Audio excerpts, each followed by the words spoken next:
જય શ્રી રામ। આજે આપણે વિચાર વિશે થોડી જાણકારી। વિચાર એ મહાસાર છે। ભક્તિ માર્ગ હોય કે કોઈ બી ક્ષેત્ર હોય, આપણા વિચાર શુદ્ધ હોય તો શુદ્ધ કર્મ સત્ય કર્મ થાય। સત્ય કર્મ થાય તો એના ફળ બી સારા મળે। જીવનમાં નેગેટિવ વિચારધારા રાખીને પોઝિટિવ વિચારધારા રાખવાની જરૂર છે। વિચાર એ મહાસાર છે।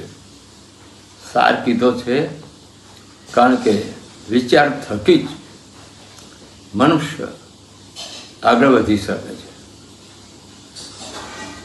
વિચાર એ કર્મનું પ્રાગટ્ય છે।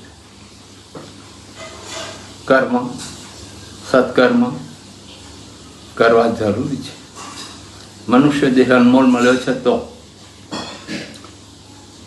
ભલે કોઈ આપણું બુરું કરી જાય, પરંતુ આપણે કોઈનું બુરું કરવાનું વિચારવાનું પણ નથી।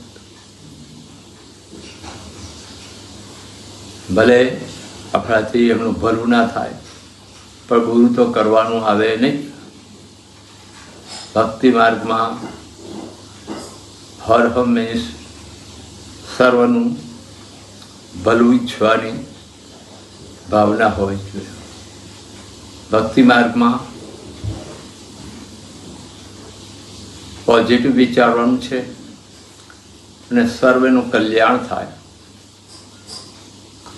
સર્વેનું ભલું થાય તેવી વિચારધારા રાખવાની છે। દયા હર હંમેશ રાખવાની છે। કૃષ્ણ પ્રભુએ ગીતામાં કીધું છે, જીવ માત્ર પર દયા રાખો। આ બધા ધર્મને લાગે છે, બધા સંપ્રદાયને લાગે છે। વિચાર એ મહાસાર છે। સારા વિચાર કરવા જરૂરી છે। નેગેટિવ વિચાર કરવાથી નેગેટિવ કર્મ થાય, નેગેટિવ કર્મ થાય તો નેગેટિવ ફળ મળે। જેથી શુદ્ધ અને સારા વિચાર રાખવાની જરૂર છે। આપનો ખૂબ ખૂબ આભાર। મને શાંતિથી સાંભળ્યો। સુરેન્દ્રદાસના જય શ્રી રામ।